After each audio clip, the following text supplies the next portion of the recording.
Welcome back to Heart Book Radio, where we dissect the latest and greatest in romance, and sometimes the not-so-greatest. Just know I'm here to judge. Steps, and I'm the voice of reason, or at least, the voice that pretends to be reasonable while secretly wanting to throw books across the room. We're your literary therapists, here to help you decide if a book is worth your precious time, or if it should be used as kindling. Today's Patient on the Operating Table, The Trial Period, by Auburn Morrow. A young adult queer romance that promises a slow burn, enemies to lovers, and fake dating. Sounds like a recipe for something.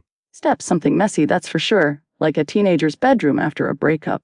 Or, before a breakup, if they're doing it right. Let's dive into this summary. We've got Parker, the fashionista, troublemaker, and Lizzie, the introverted musician with stage fright. Their mutual best friend, Camille, in a moment of either genius or utter madness, forces them to fake date for a month. Steps, because that's what friends do, right? Force their squabbling acquaintances into a month-long charade of romantic entanglement. It's practically in the friendship handbook, right after don't steal their fries and always help them hide the body. Exactly. It's completely organic. Reviewers are saying things like, who among us hasn't told two squabbling friends they should date each other for absolutely no reason? The sarcasm is dripping thicker than, Thicker than the sexual tension should be in a romance novel, but often isn't. And speaking of tension, this book is marketed as a slow burn. But the reviews are screaming a different story. Yeah, it's more like a microwave romance. 0 to 60 in, 2 chapters. 1 minute they hate each other, the next they're practically swapping spit and existential angst. Steps. The two main characters absolutely hate each other until they start fake dating, in which they do complete 180s on their attitudes towards each other. That's a direct quote. A 180. Not even a gradual curve, just a full-on U-turn. Like when I see my ex at the grocery store. Or when I realize I've accidentally liked a thirst trap from 3 years ago. Instant regret. Speaking of regret, let's talk about Parker. Steps. Oh, Parker, the self-centered flirty troublemaker who struggles with commitment. Sounds like my dating history, to be honest. Reviewers are divided on her. Some find her frustrating throughout the entire story. Others, they still find her frustrating, but maybe slightly less so by the end. Steps. Parker didn't grovel enough. That's the tea, folks. If you're going to be a mess, you gotta own it, and then you gotta grovel. Flowers, chocolates, a public apology written in the sky, the works. Lizzie, on the other hand, is the more readily likable one. The anxious musician. Lizzie deserves a lot better in my opinion. Another direct quote. The people have spoken. And they're not wrong. Lizzie's got the growth, the vulnerability, she's not Parker. That's a point in her favor right there. But let's not forget the supporting cast. We've got Camille, the friend who started this whole mess. Some reviewers are calling her a problematic friend. Camille was also an issue. She completely talks badly about Parker to Lizzie. Ouch. That's not friendship. That's a telenovela. And then there are the siblings at the hot chocolate booth giving very bad advice. I love them already. And the drag queens. This book has drag queens.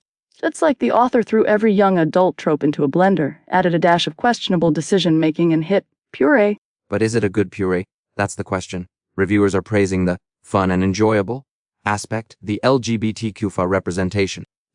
I really appreciated that Parker identified as bi, but there was no rival thrown in just to make that part of the character. Progress, we love to see it.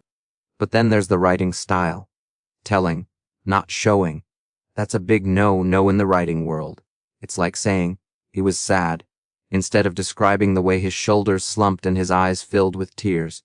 Steps, or, describing the way he furiously scrolled through his ex's social media, muttering about how happy she looked with that clearly photoshopped person. Exactly. Show, don't tell. Apparently, there were some editing issues, typos, continuity errors. Steps. I found 3 or 4 errors or mistakes in continuity, timeline, or wrong name used. Someone needs a new proofreader or maybe just a strong cup of coffee. And the emotional impact, mixed. Some readers found it heartwarming, others were just frustrated. Teps. Felt like I was reading a bad fan fiction. Oh, that's harsh, but also relatable. I was left rolling my eyes, secus, and not in a good way like Lizzie's constant eye rolls throughout the entire book. Double oaf. Teps, but despite all the flaws, many readers still found it entertaining. Very entertaining, and that is the most important part in the end, isn't it? That's the $1,000,000 question, isn't it? Is entertainment enough? Can we forgive a rushed romance, questionable characters, and a plot that feels like it was cooked up by a committee of caffeinated squirrels? If you're looking for a light, fluffy read with some queer representation and a healthy dose of teenage angst, then maybe. Just don't expect a literary masterpiece. If you like PG-rated young adult lesbian fiction, then you will enjoy this. 4 out of 5 stars. That pretty much sums it up. So, there you have it, The Trial Period, by Auburn Morrow, a book that's either a delightful mess or a messy delight, depending on your tolerance for teenage drama and questionable life choices. And if you do read it, let us know what you think. Did Parker grovel enough?